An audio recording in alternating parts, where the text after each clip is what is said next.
Students, this is lesson number 8. It's not exactly a lesson, rather it's a recap of whatever we have done till now. Let us recap. First, what is NPO? It is not-for-profit organization. Examples of NPO are clubs, schools, hospitals, societies for art, culture, etc. What are the various accounts that are required to be prepared in NPO? One is the receipts and payments account, and it is similar to which type of account we have done in 11th standard.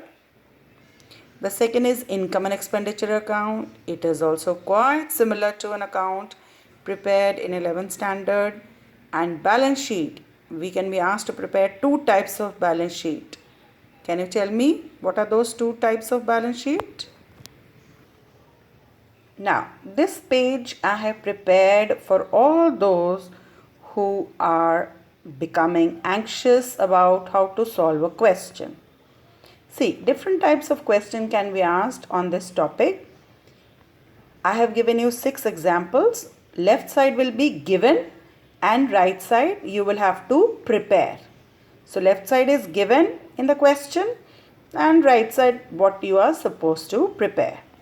The first one is receipt and payment account will be given and you will be asked to prepare income and expenditure account.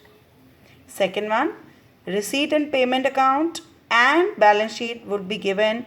You would be asked to prepare the income and expenditure account. Receipt and payment account and some additional information can be given.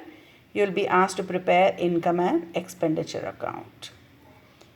Receipt and payment and balance sheet in the beginning can be given and you can be asked to prepare income and expenditure and also balance sheet at the end of the year. Now, receipt and payment account and some information can be given and you will be asked to prepare income and expenditure and both the balance sheet, that is in the beginning as well as at the end. And the last one, sometimes reverse can be asked, that is income and expenditure and information or balance sheet can be given and you are asked to prepare receipt and payment account. Now, did you notice one thing? You can never be asked to prepare both receipt and payment account as well as income and expenditure account. One will be given and the other will be asked to prepare. Another thing you've noticed that in most likely cases, you will be asked to prepare income and expenditure account. So, initially we'll be preparing income and expenditure account. Once you get the hang of it, then we will reverse the process. So, your focus now will be on income and expenditure account, which is just like your P&L account, profit and loss account you've done in your 11th standard, quite similar to that.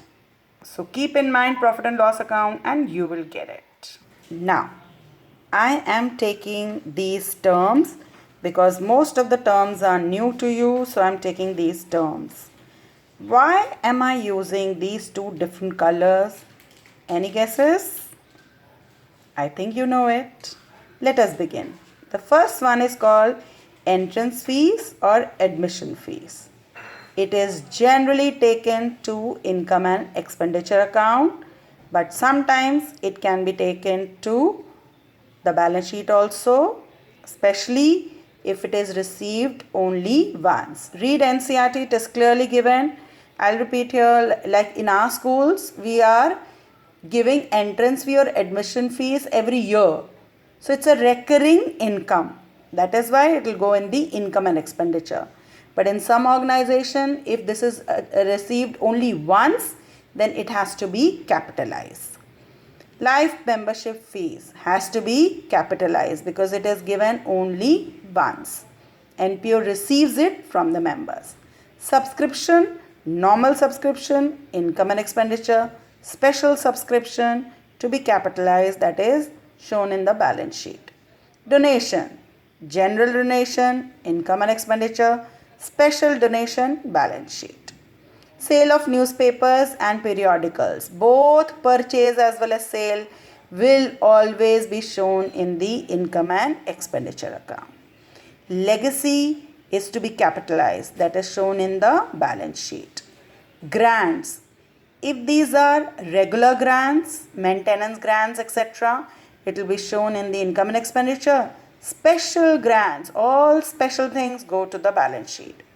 And honorarium, as I've told you what the meaning is, and it is an expense for an NPO, and it will be shown in the income and expenditure account. Next, we have endowment fund. Endow means somebody has given a gift to an NPO. Endowment fund, gift, that also is capitalized. Newspaper bought, newspaper sold, I've already done, I think. It will be always shown in income and expenditure account. The usual expenses and income, rent, laundry, salary, proceeds is an income. When proceeds are there with no special fund attached, it will be shown in the income and expenditure account.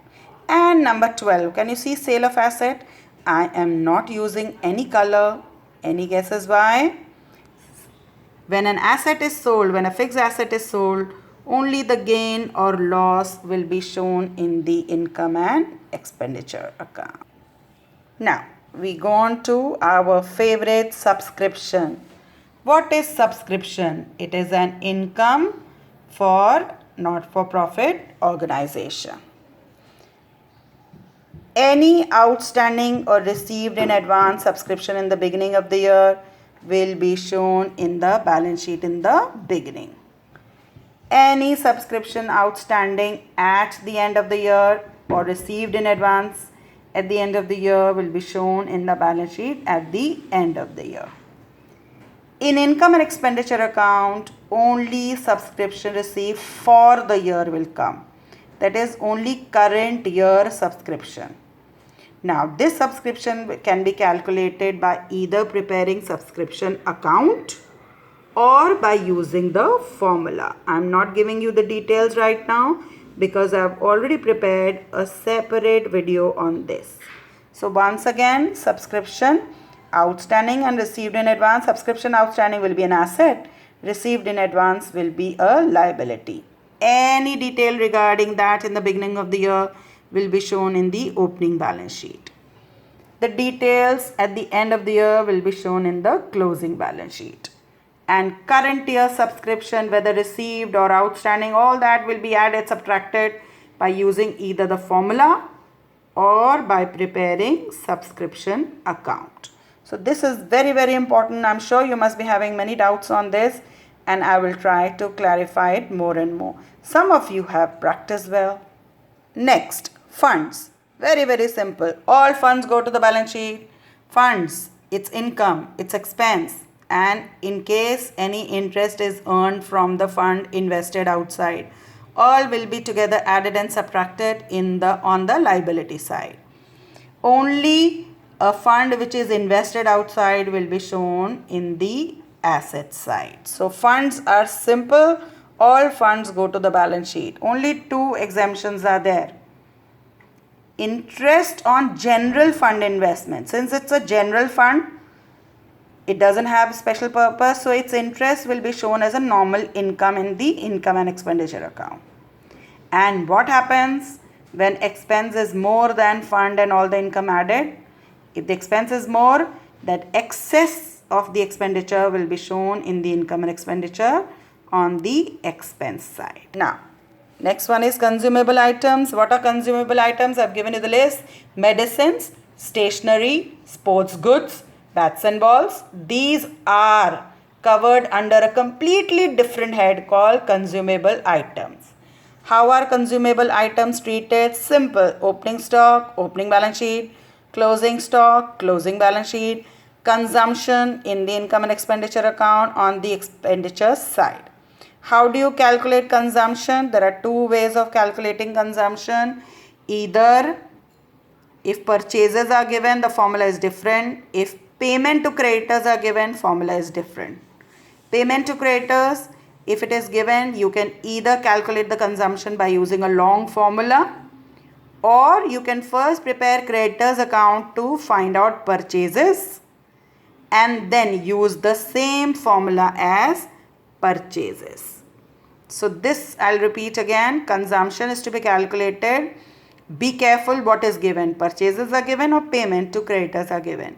If purchases are given, what is the formula for consumption? Opening stock plus purchases minus closing stock. If payment to creditors are given, what is the formula?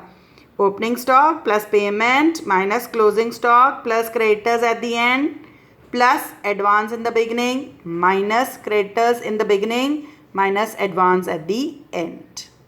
But you can also do it by preparing first creditors account, which will give you purchases, and then you can use the formula. But remember, creditors account give you only credit purchases.